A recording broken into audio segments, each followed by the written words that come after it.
Welcome everyone to this week's IPLD Sync meeting. It's September the 7th, 2020. And as every week, we go over the stuff that we've worked on the past week and plan to work on, and then discuss open issues from the agenda list, if there is any.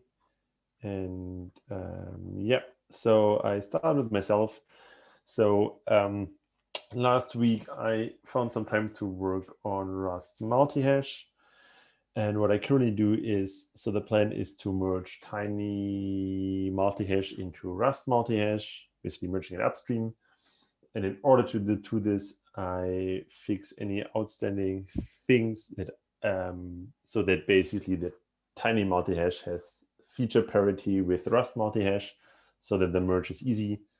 And while I'm doing this, I'm also improving the tests and find bugs, obviously. So yeah, so I'm fixing bugs and yeah.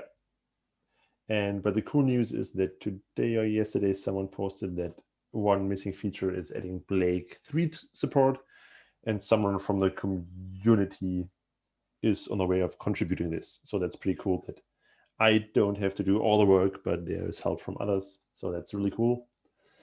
And I've also looked into Rust CID, which of course then needs to use the new Rust multi-hash once merged. And I feared that it's a lot of changes, but actually the changes are pretty small. So that's also pretty cool. So once the Rust multi-hash things is merged, upgrading Rust CID is just a single PR and pretty straightforward. And yeah. And hopefully it will happen this week, but it might slip in the next week, the actual merge. Yeah, that's all I have. And next on my list is Danielle. So I finished getting up to speed on the docs and specs. I read most of them at least twice. That doesn't mean I'm fully up to speed yet, but at least I feel confident enough to actually start whacking at the code. And I think I should be able to follow most of what all of you say. I also did ask quite a lot of questions on Slack, so thanks for helping with those. I also seem to have found a way to make GitHub Actions hang on Mac. So I was talking to a couple of developers there, and it seems like the process on CI just drops. So they're going to look into that. We might have to disable CI on Mac until that's looked into. And I'm essentially going to start helping Eric with the to-dos that he's got on HackMD, which are essentially little bits of tech debt things that could be done a little bit better and so on, until I get to bigger tasks.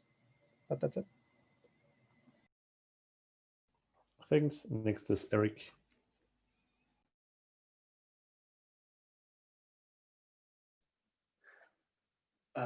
So I've been doing a lot more of writing stuff up, which is fun. The amount of write-up debt is, I think, also kind of substantial. So there's a couple of new issues that are brain dumping some stuff around error type thoughts. There's a lot of errors in the library that need improvement, and I'm thrilled that Daniel's around and can help us out with some of those. I did a little more work on CodeGen and schema stuff. So the test coverage around CodeGen stuff is continuing to expand using the new harness structures that I started working with last week. Added a bunch more tests around the union features especially, found several bugs there, so that was nice. Those are now fixed. For a while, iterators on unions would hang. Lol. Test coverage, it's important. So with that fixed, I was able to go on and work a little bit more on the demo for the schema. And so that demo has now expanded quite a bit. It's now using the kinded unions in places where it should be. Those didn't exist the last time I was working on this demo, so now I got to introduce them. They work. And the whole thing is rigged up to a demonstration of parsing the schema JSON, which is kind of cool. As was the dream of this whole system of designs, this actually works in pretty much a one-liner. You take the node prototype from one of the CodeGen types, and you hand that along with the string into DAG JSON on Marshall, and it goes. So there was no code needed to be written for this to work at the end.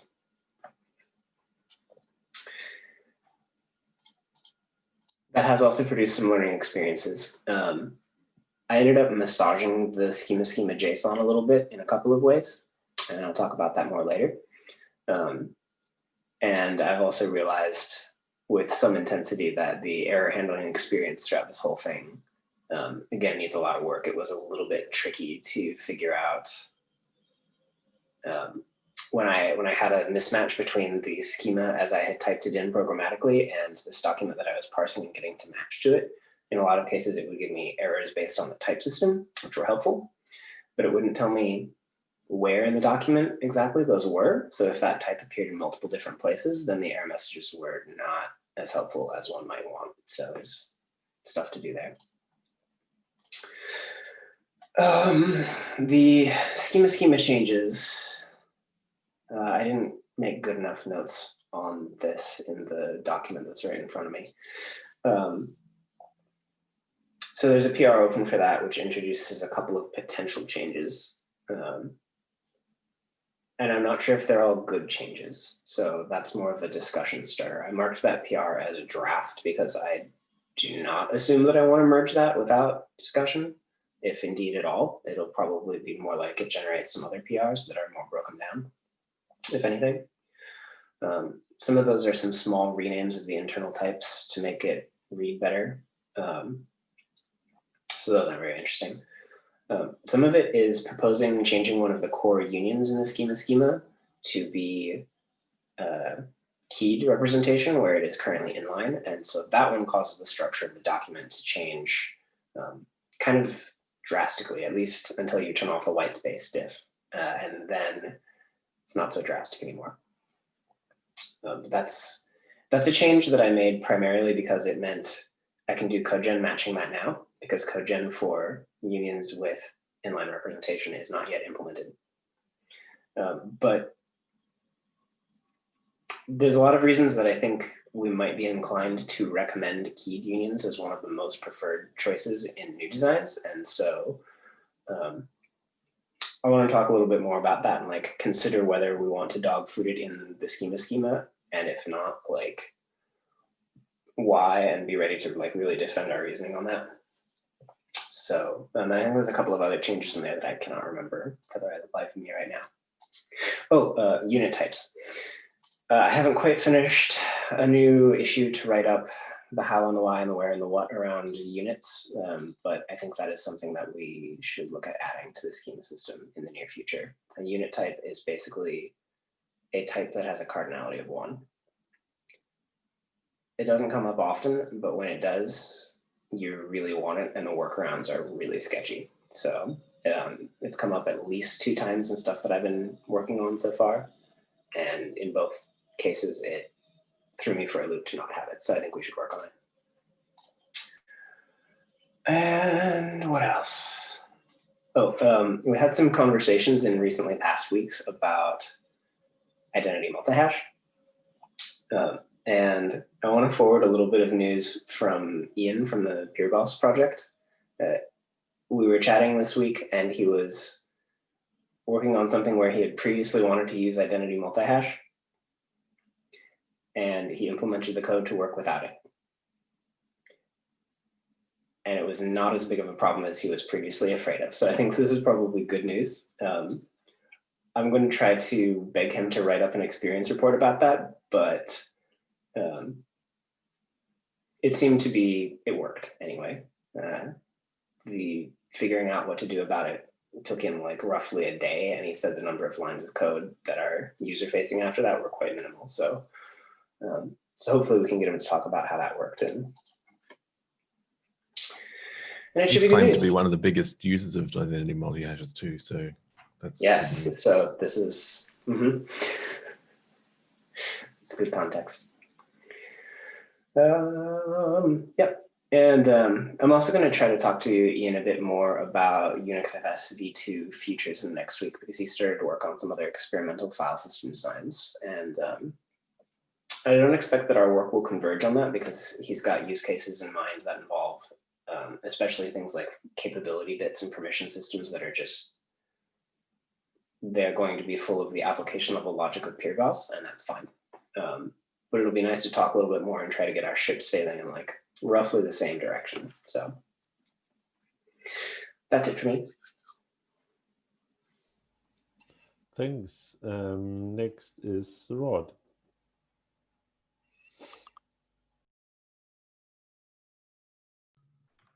Okay, where's my tab?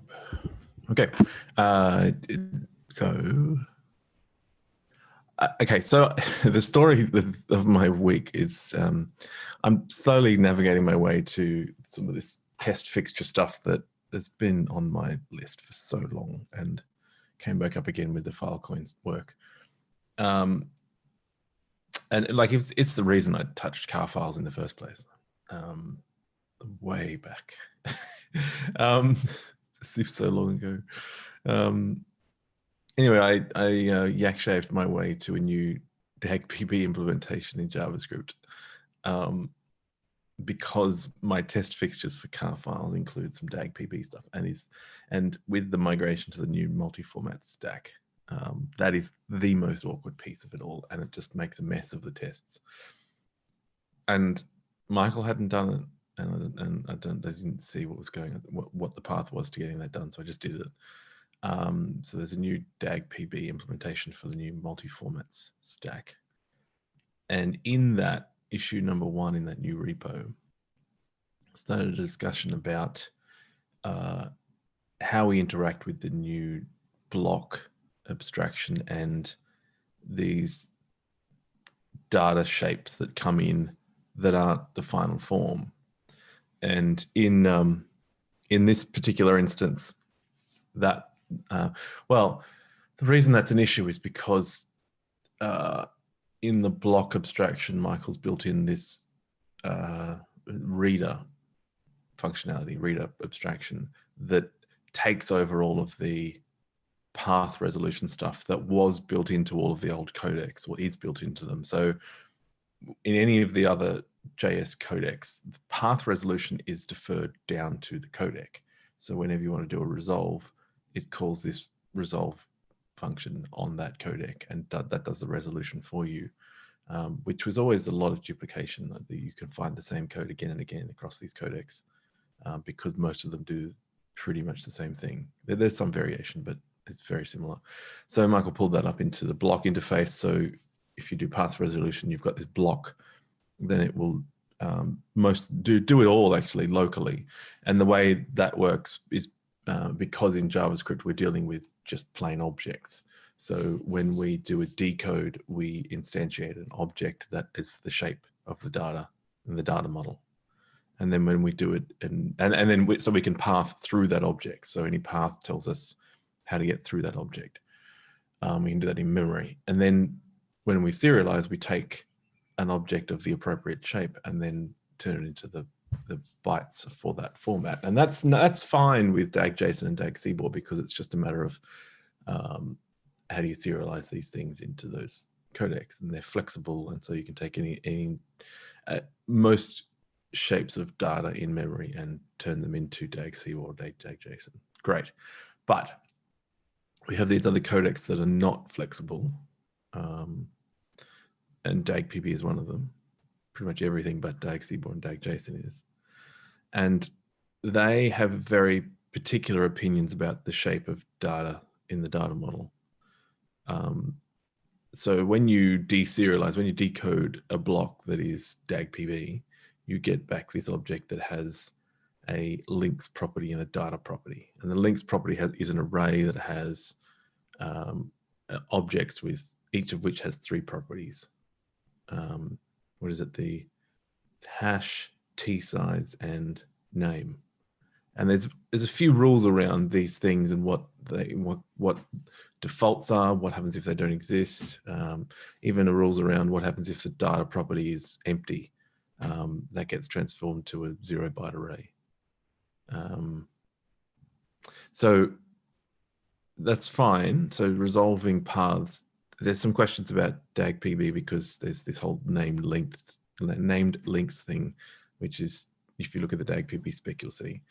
But we have this thing where in JavaScript, you can provide when you're instantiating a new DAG-PB block, you can provide an object that has some variation in the size, and it doesn't have to be perfect, and the codec will get it right for you before serializing. So a couple of examples of that are you might well, the easy one is that the data property could be null. You could just provide no data at all, and that's okay. And then it will serialize as a 0-length byte array. And then when you deserialize, it'll come out as a 0-length byte array. So what you pass in might have a null, but when it does a round trip, it'll come out as an array of 0. And the other example is well, there's some flexibility in the new stuff I wrote. This is why this came up, because I was writing flexibility in because it was just nicer. So you could just pass in a byte array and say, serialize this byte array for me. And it would take that byte array and put it into a data property and then make no links. And it would give you a nicely formed DAG-PB object as if you were serializing just a byte array, but it would pack it nicely. Same thing with the links objects. You could just give a CID and it would turn that into the right object type, and a bunch of things where you can just make the format nicer if you're building it from scratch, because there is some holdovers from history that make that format not so pleasant. So you can pass in all these different objects of different shapes, and it will do a round trip for you, and they'll come out different.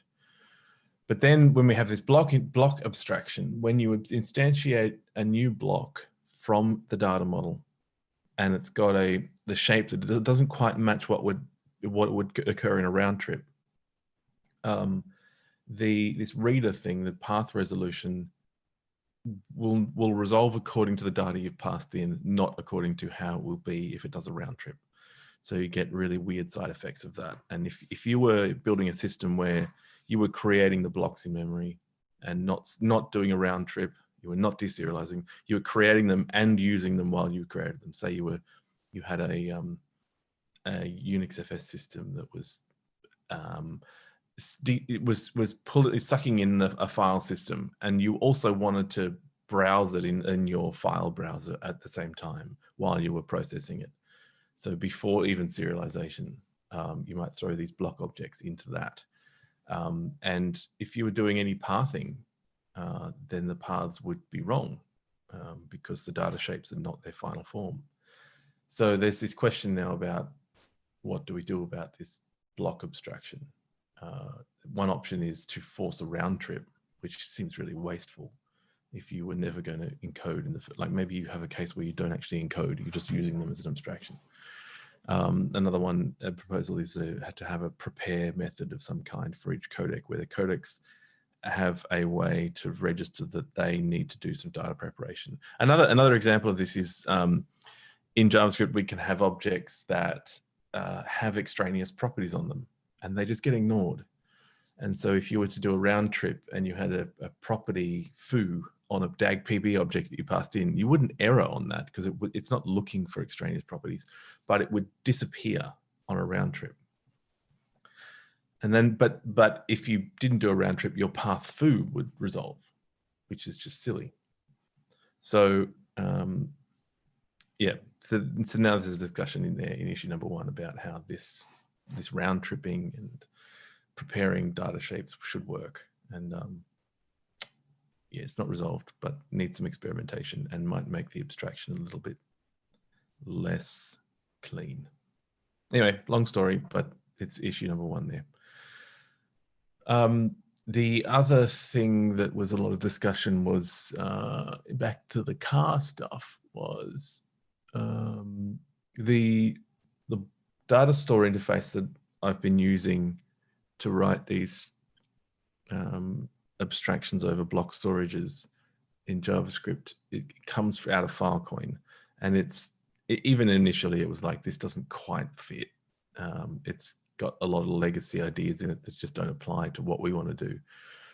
And I've just got to the point where it's just too frustratingly wrong for a plain block JavaScript IPLD block storage system.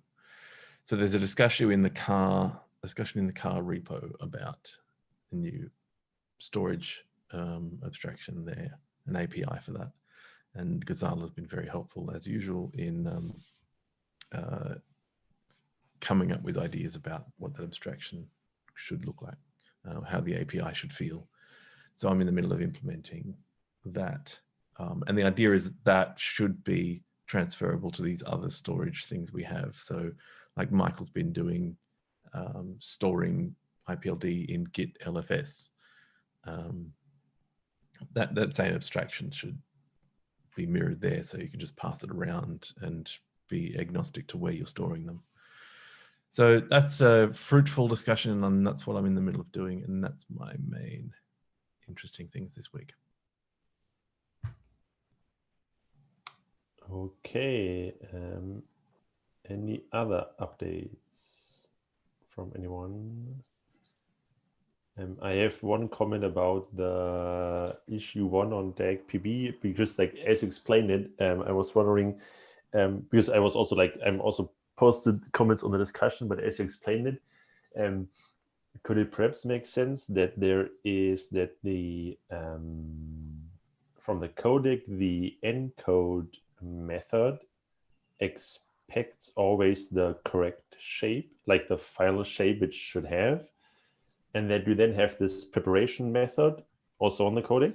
And so because like people are expected to interact through the block API anyway, so from the block API perspective, you basically pass in whatever you like, then it calls this preparation method. But on the codec level itself, that basically, so you don't push it down into the encode method basically, but like kind of like define that encode methods always expect the correct shape of the data. I don't know if it's just too strict, but this might make things like cleaner in a way, because I also felt like it's kind of, yeah, strange where to put things. But I think if you do it like this, it might, yeah, make things easier. So basically that the prepare function is really only the transform, and then, yeah. Yes, that's where we've landed in that discussion, and where I said I would go and do experiments in that direction. I do have a concern about it, which is that we've got 2 layers here. One is multi-formats and one is block. And interacting via block that all makes sense, because you're just putting in objects and then calling encode and decode methods on block, and it does all the mechanics underneath.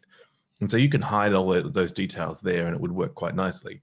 But you can also interact with all this through the multi-formats thing, where it's a lot more manual, where you're saying, give me the encode method for this codec, and give me the decode method for this codec, and then you're doing it all yourself, which is what block does, takes away the pain of that. But you can still do it that way. So you can still interact with these codecs purely through encode and decode, if you just use multi-formats, and then you would be in a situation where codecs need to decide how much validation they want to do in the encode method, and then that ends up itself being wasteful. And I'm thinking in particular here of the Bitcoin format, where you have very complex shapes, and they're very specific. It has to have this property, and this property has to be this type, and then it shouldn't have any other properties. And so if I've got a prepare, I can easily take input and put it in the right shape. And that would mean taking things like hashes and turning them into CIDs, and removing properties that shouldn't be there. I can do that in a prepare method. But then when I get to an encode method, I'm probably going to have to do it again anyway, because I can't, it's a little bit too much to say I can assume that it's in the right shape. Because then that's going to lead to a lot of potential errors where, hey, I was assuming that I could read this property here because you should have prepared this data beforehand. And there's something a bit too trusting about an API in JavaScript that doesn't check the data going through it, and it just makes assumptions. Hey, you should have already prepared this thing. Okay. That makes it awkward. Yeah. Too busy saying that so you would need to have the error handling in the encode as well, and then you basically have, for example, the error handling like in both, in the prepare as well as in the encode, because like having it not in the encode is just just breaks things randomly, and people won't know why it breaks.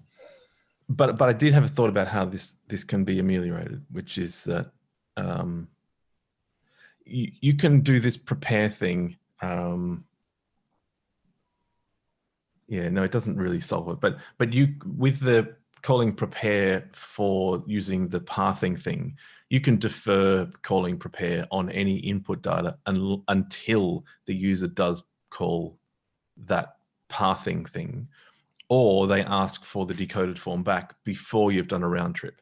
So you can limit the cases where you do this double prepare to just those cases where they want to they want to make the block with with their input data and then use the block before even encoding it. So in that case, you could call prepare, but in any other case, you could defer that cost elsewhere. So you could make an API where you say, okay, the codec should export a prepare function, and we also trust that the encode function will also do some of that as well. So that's another option where you have prepare, which does just cleanup, and encode, which does cleanup and encoding. Instead of splitting the two and making them separate API pieces, you could let the codec say, okay, I'm only going to call the prepare method in these very limited circumstances, and I trust you will do your own prepare as well when I just call encode. So it limits the double processing. But anyway, these are all icky details that need to be experimented with. But there's going to be some double processing here somewhere. Okay. Yeah. So is there anything else? On the tail end of fraud stuff. To talk about. Well, I was just going to say, for what it's worth, I think the idea of having those two steps be separate seems reasonable, and having the prepare, I would think that should even be optional. I like the idea of having the encode method, if it finds unencodable data in the thing, return an error at that point. Don't try to massage it anymore.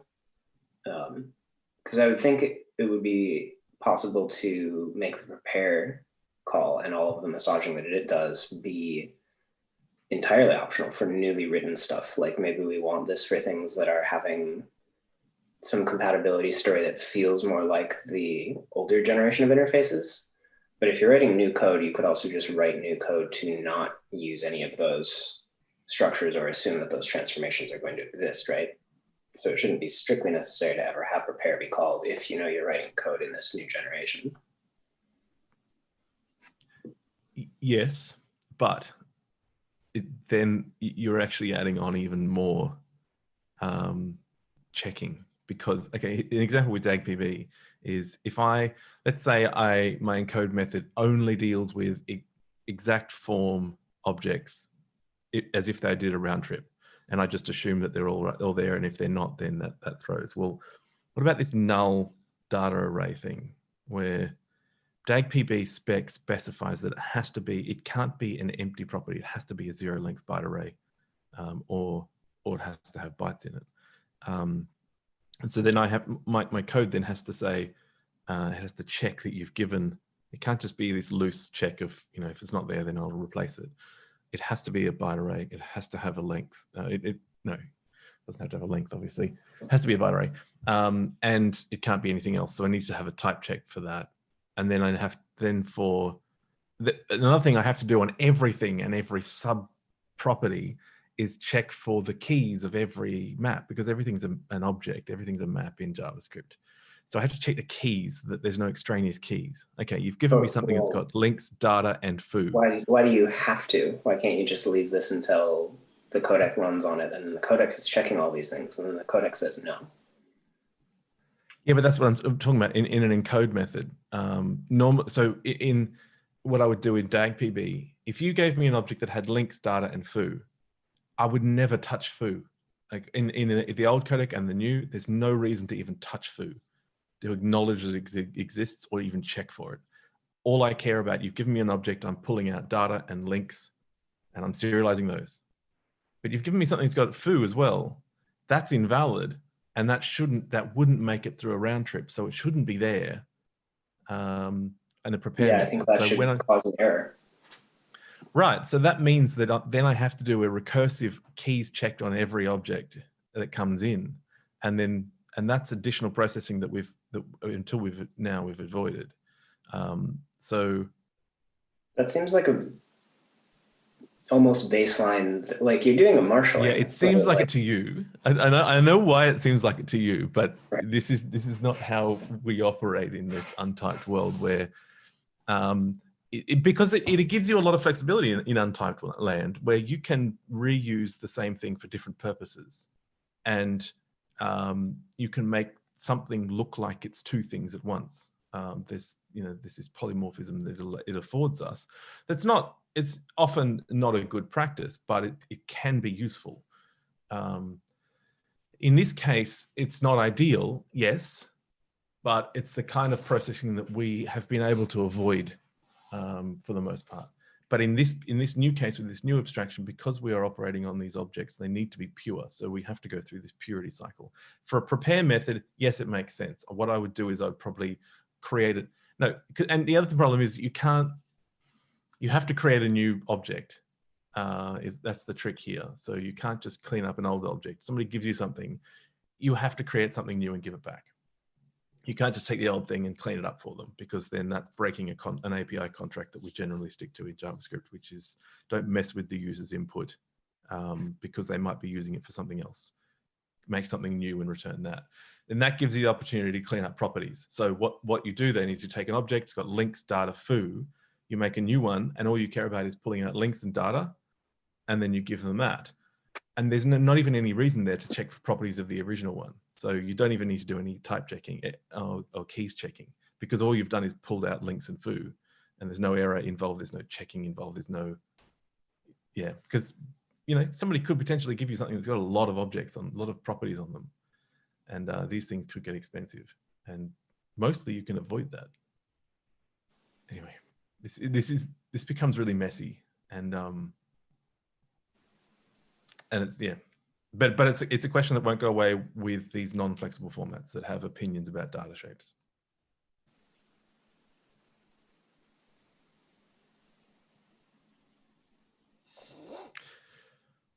Yeah. All right. So then last call. Cool. Then we had a quick meeting, and we see us again next week. So goodbye, everyone.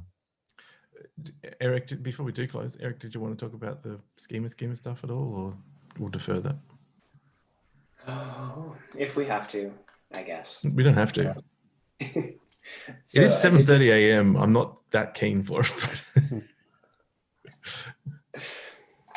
So should this be on the stream or not? Because I stopped the live stream, or like it's not private. It's an open peer. Yeah, no, it's good to record. Probably. Yeah, then let's keep recording. Okay. I have to go dig out the tabs. So I did just file an issue talking about the unit kind thing as its own separate issue. That's number 292 in the specs repo now. So that was something that just came up in the process of examining other schema changes and getting my parser to work, but something that's been kind of on one of my back burner wish lists for a while. And so now it's bubbled up to the top. Oh, where is this list? So I got this draft PR out for potential schema changes, and it's only implemented on the JSON form so far. I have not ported it to the DSL. These are changes that are basically what came up as I was going over it afresh while building the demo of parsing this with code-generated stuff. And one of the things that came up is the two implementations of unions that are implemented so far in CodeGen are the keyed and the kinded. So I changed everything that wasn't kinded to be keyed. Previously, these were written as the inline representation of unions. So all of the things that are in the type defin union are like type bool or type struct and all of these things. And all of those are struct types, so they're all represented as maps. And so you could serialize them. So you'd have this like, the magic key was called kind, and then it would be string or struct or whatever would be the value. And I switched these all to keyed unions, which means like the body of the rest of that got indented by one, and then the word string came out in front as a map key. And the kind keyword just disappeared because it's encoded as a map with a single key now, and the key is the hint. So I did this for the convenience of development, frankly, but it's also something that I wanted to toss out and see how it feels if we use it as a dogfooding example, because the keyed union representation is the most parser friendly one. And I'm planning to post a bigger write-up about this sometime soon as well, because I think this is something we've talked about colloquially a couple of times, but we need like a linkable piece of reference for it. So the reason that a keyed union is often preferable is the key always comes before the value, which is kind of convenient. The other representation strategies for unions, we've described all of these because they're things that we see in existing protocols and we want to be able to describe. But using these other strategies like inline, it is perfectly valid for the kind hint or the membership hint to come below a bunch of the data. If you've got this thing serialized as a map and the map order is like, yeah, it's no order, then this can come across in an unfortunate order. And this can be unpleasant to parse because it means you might have to parse a bunch of data before you get to the membership kind hint. And so you have all of this data and you either have to like kind of parse it, but not actually lift the tokens out because you don't care about them yet because you don't know what they're for, and then get your hint and then backtrack on the raw data and parse it again, and now yield the tokens. Or you could try to buffer the tokens, or like you can do buffering in whichever way you want, basically. But if this information comes in an unpleasant order, then you are stuck buffering something and basically going over a bunch of stuff twice in a row, because the first time you see it, you don't know what it is yet. And if these are really big structures, like if this is the first thing in a megabyte sized block, let's say, is a union, and it turns out to be 999 kilobytes of data, and then the last two words of the block are your union discriminant hint, your parser will be very sad, right? It will allocate a ton of memory to deal with this. So keyed unions kind of leapfrog over that, because in every codec we've ever seen, the key comes before the value, then this is just guaranteed to be solved. So I dogfooded changing the schema to use this format. It is arguably less pretty. I don't know. This is something that we should discuss. One of the other big changes is there's a unit type in play. Previously, there was a map that had a bunch of keys, and the keys bore all of the meaning, and the values were all null. This is something that was described kind of haphazardly in the existing schema. This is one of those things that's like a bit old. This is from like an early draft of things, right? And it just survived until now. And I think it's actually technically wrong as it stands. It does not compile. So what I want to do is propose we need unit kinds. We need to be able to declare types that have one valid member. And so if we do that, then we can say the unit kind has a representation of null, and then the schema component will become correctly parsable and specifiable. This draft PR that I put up does something slightly different. Because the unit kind isn't introduced yet, I made a placeholder, which is basically type, unit, struct, nothing. And that has the correct semantics, but it means all of these things in the schema are now serialized as an empty map.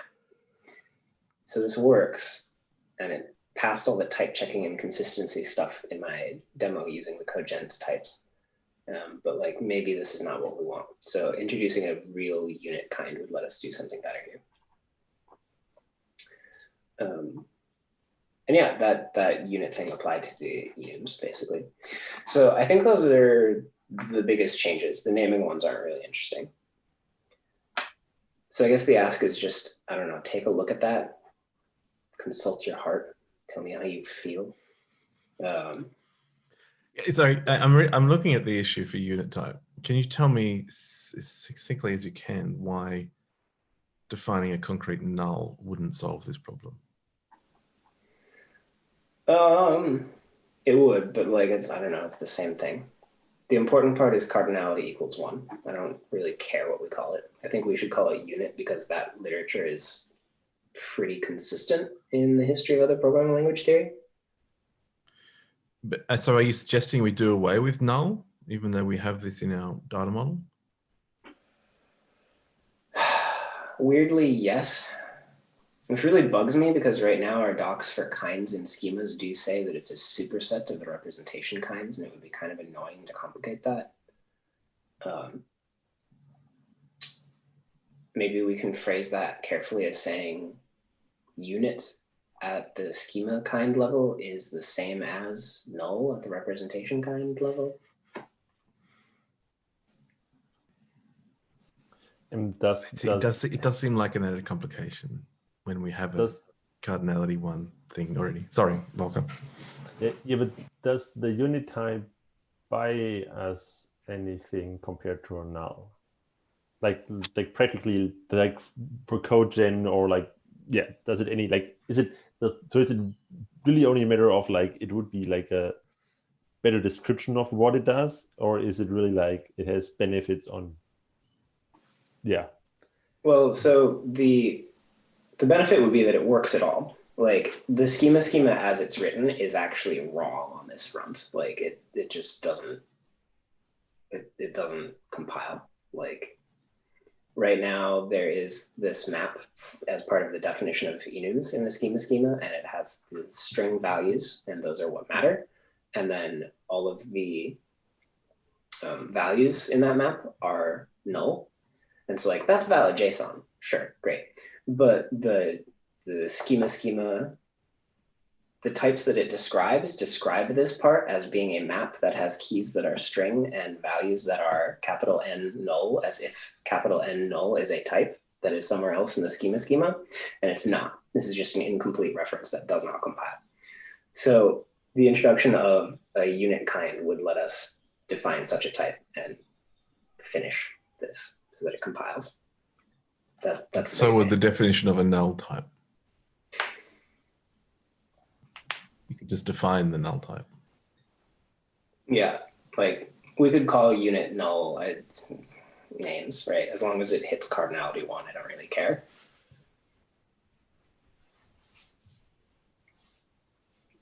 I think we still might be missing the subtleties that make this thing compelling over just making null something that you can refer to, because we need it anyway.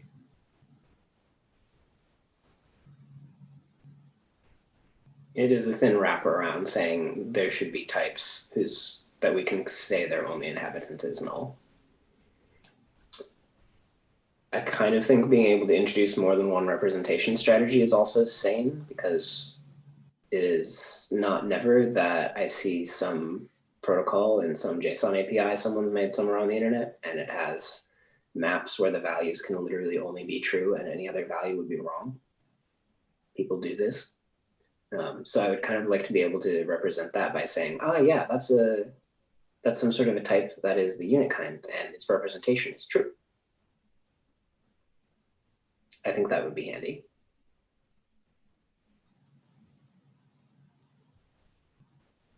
Could also very much argue that's not the most important thing in the world, but this is what really covers all those cases where people want a terminator that's concrete and consistent, but doesn't provide any other information than being a terminator.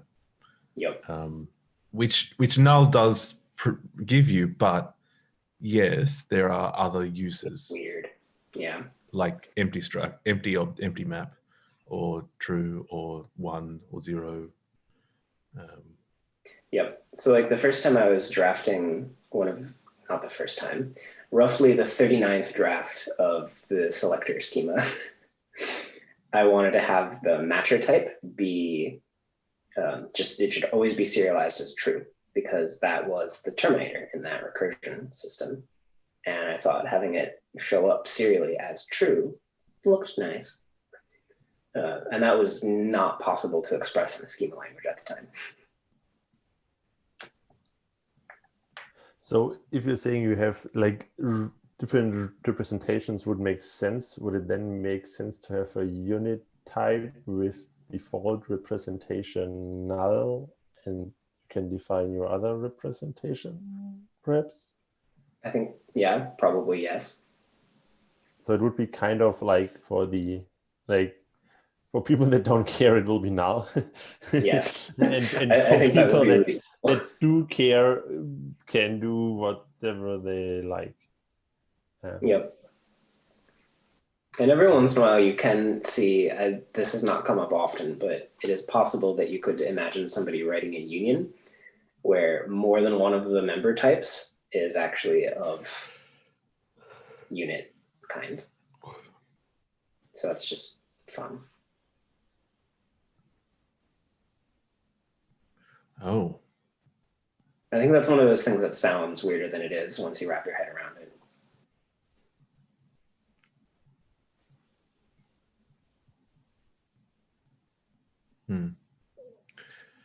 On the keyed versus inline for that you did in the schema, I don't know. I'm torn on it, because there is something convenient about inline, where when you're dealing with it at the memory level, at the data model level, it is easier to deal with than that's a JavaScript thing, I am afraid. Yeah, I know. But you're dealing with a Go thing, and this unit thing is a Go thing. So we're doing some compromising here. Yeah, there are lots of reasons why inline is just a mess, and recommending them is like we have inline mainly because that's how a lot of data in the wild exists. It's just it seems to be a natural format for a lot of people. Keyed is much cleaner, and it's just cleaner. Yeah, and it actually, and it's more. It is, I think, keyed and even kinded. Well, maybe not kinded, but key is certainly much more intuitive than inline when you are looking at data. Inline requires you to make a number of cognitive jumps to process it, whereas keyed is like, there's one key and it's this key, that's all. Whereas inline is, okay, hang on, there's these properties, and in this state then these properties exist, but in this other state there's this one indicator that in that, so they are much more pleasant to look at and to understand. They're just a little bit more inefficient. And this goes back to the problem with the hamped, Filecoin hamped. In Go, these keyed unions make so much sense, but they can lead you to perverse situations where you're doing something you don't need to, because you're doing it for sort of these aesthetic, they're not really aesthetic, but it's sort of comfort reasons. It just seems right. And so the keyed union in the Filecoin hamped is complete waste, but it's done because it just feels right in the data model. Well, I think that one might have a weird evolutionary story, because I think that kinded unions either didn't exist at the time that the Filecoin folks wrote that, or possibly just message propagation rate. They didn't know that it existed at the time they wrote that. But they weren't building that according to our union ideas. They kind of were. We had talked about it. I don't know, weird parallel evolution. Anyway, okay, so this unit thing, I think you're stretching it, but because you're going to add, I'm just thinking through that, like all the changes you need to make to introduce this thing. and it's a lot, like even down to the documentation. Yeah, unit is going to be really annoying. Yeah, I think we do need it though. Like the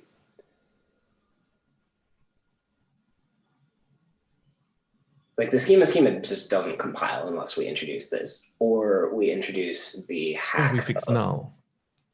Yeah, that doesn't actually compile right now. That's undescribable. But that's fixable. Like that's the thing. We could fix that, and it would be in line with our data model. We give you a concrete type to match what we say the data model has.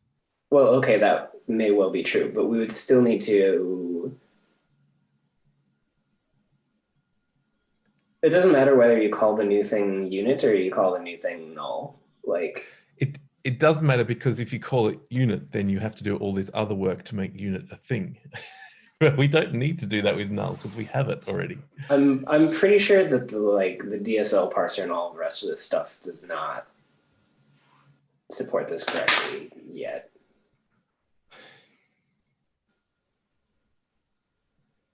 There's also some other weird stuff where even if it did, and I don't think that it does,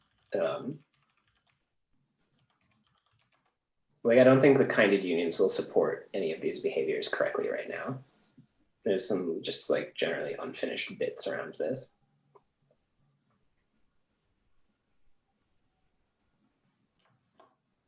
I don't know, maybe it'll need some more review, but I'm pretty sure there's a thing to deal with here.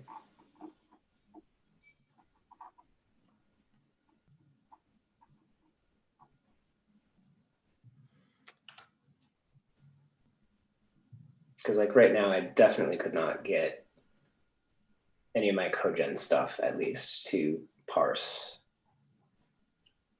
a null into any other kind of type definition. And just like you said before, I could say, well, that's a Go thing.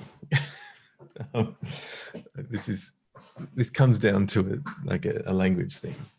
No. Like if you want to have a schema that strictly matches a map that has string values or string keys, and the value must be null, how do you write an IPLD schema that says that?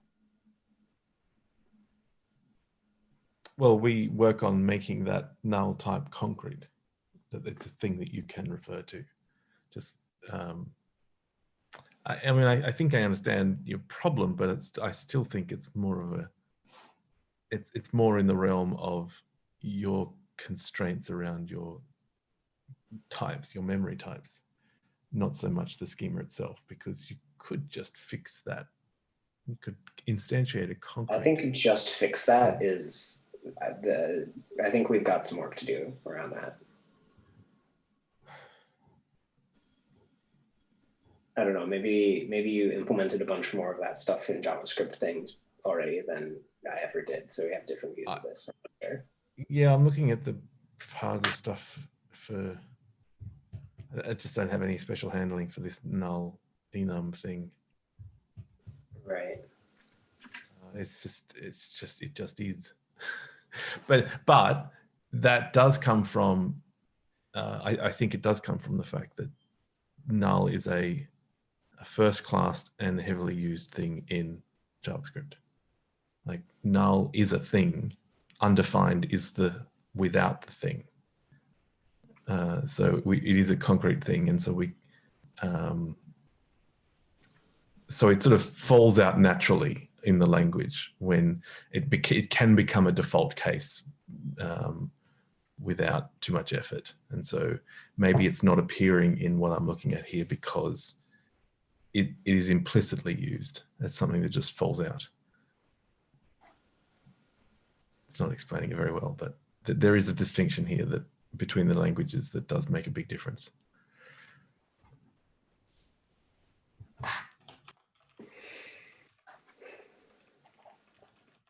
Yeah, I don't know. I think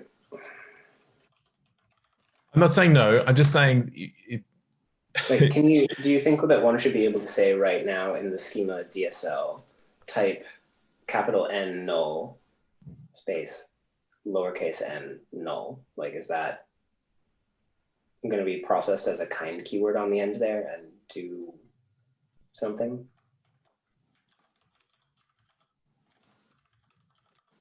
Because maybe it is. And I assume that that's not actually allowed.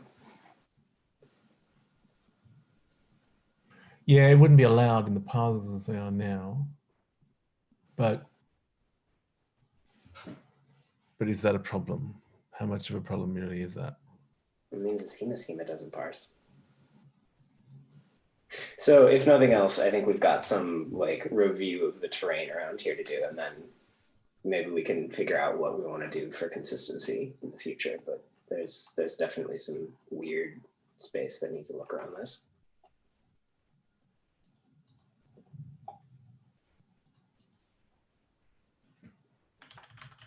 Yeah, okay, that's fine.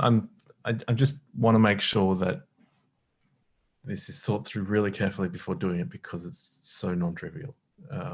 So yeah, it's a big pain in the butt. Yeah. Okay, I guess I closed the meeting again, this time for real, perhaps? Let's see. I don't think we'll get any farther on that issue. Not synchronously today. Okay, then again, goodbye everyone, and see you next week.